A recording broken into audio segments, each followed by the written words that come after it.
समुद्र मंथन से निकले अमृत को लेकर देवताओं और असुरों में मचा भीषण संघर्ष। जब देवता हारने लगे, तब स्वयं भगवान विष्णु ने मोहिनी रूप धारण किया, एक ऐसा रूप जिसने असुरों को भी मोहित कर लिया। परंतु जब राहु नामक असुर ने देवता बनकर अमृत पी लिया, तब क्या हुआ? कैसे विष्णु ने सुदर्शन चक्र से उसका सिर काट दिया, और फिर राहु कैसे चंद्रदेव का शत्रु बन गया?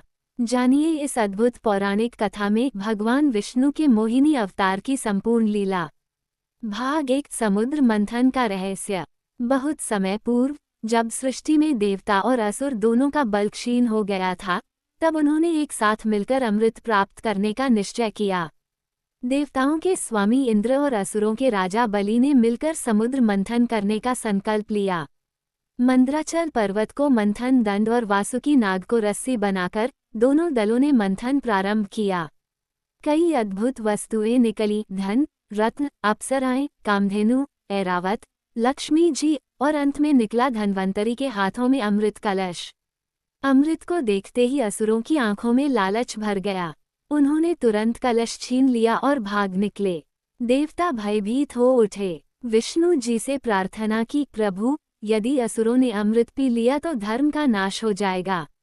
भाग 2, विष्णु का मोहिनी रूप। भगवान विष्णु मुस्कुराए। उन्होंने कहा, जब धर्म संकट में पड़ता है, तब मैं विभिन्न रूपों में प्रकट होता हूँ।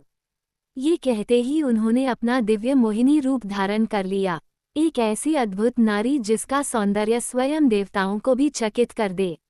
मोहिनी के रूप में विष्णु असुरों के पास गईं।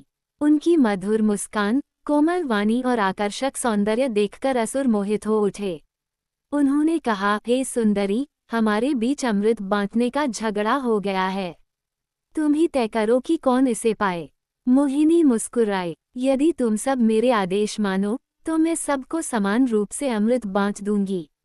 असुर बोले, हे देवी, हम तुम्हारे आदेश को सिर माथे पर रखेंगे।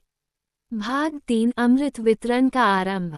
मोहिनी ने कहा, पहले सभी देवता और असुर एक साथ बैठ जाएं। जो जहां बैठेगा, वहीं से अमृत प्राप्त करेगा।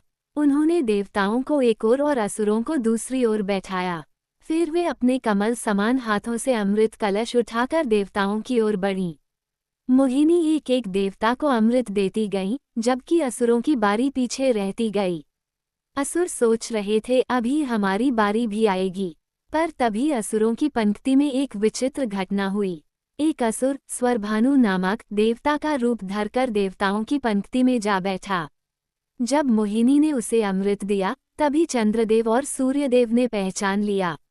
उन्होंने धीरे से मोहिनी से कहा, हे देवी, ये देवता नहीं, असुर है। भाग 4, राहु का जन्म। ये सुनते ही मोहिनी का चेहरा गंभीर हो उठा। विष्णु ने अपना वास्तविक रूप धारण कर लिया, श्रीहरि विष्णु का दिव्य स्वरूप।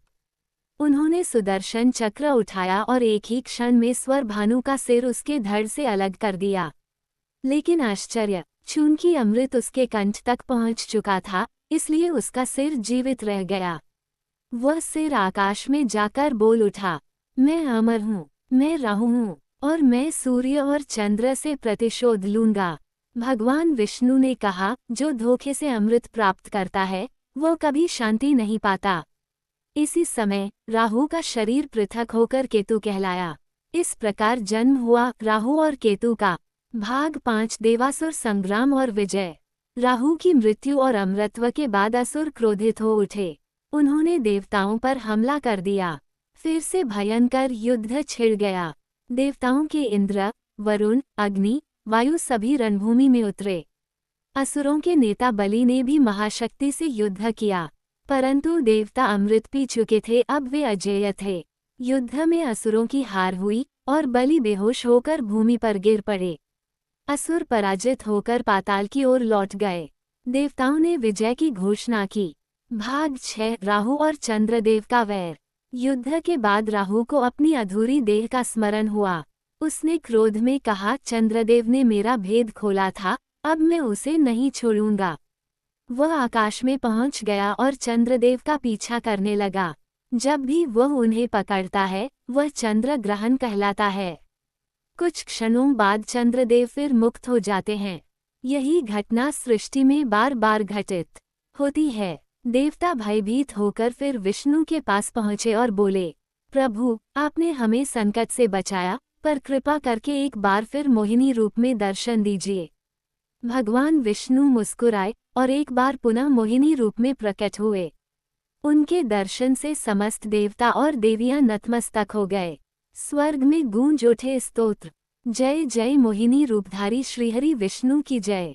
भगवान विष्णु ने कहा, जो छल से अमृत प्राप्त करता है वह कभी शांति नहीं पाता। राहु और केतु अमर तो रहेंगे परंतु सदैव अशांत रहेंगे।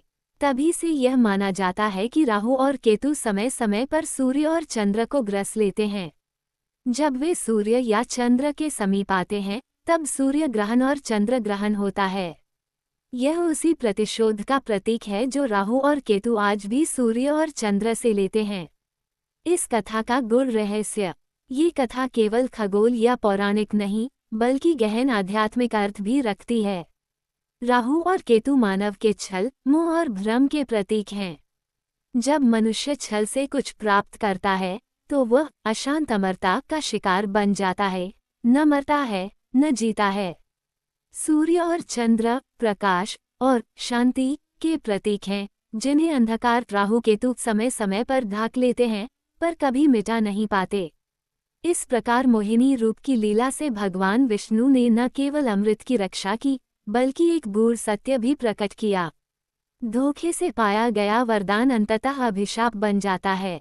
यही कथा हमें राहु केतु के उद्भव का रहस्य बताती है। क्यों वे अमर हैं परंतु सदा अशांत, क्यों वे ग्रहण लाते हैं परंतु स्वयं प्रकाश से वंचित रहते हैं। श्रोता मित्र, जय महालक्ष्मी भाग 12 समाप्त हो गया है। अगर आप चैनल में नए हो तो PCKLOVKTI चैनल को सब्सक्राइब करें और जय महालक्ष्मी भाग 13 की कहानी सुनने के लिए हमारे चैनल के साथ बने रहें।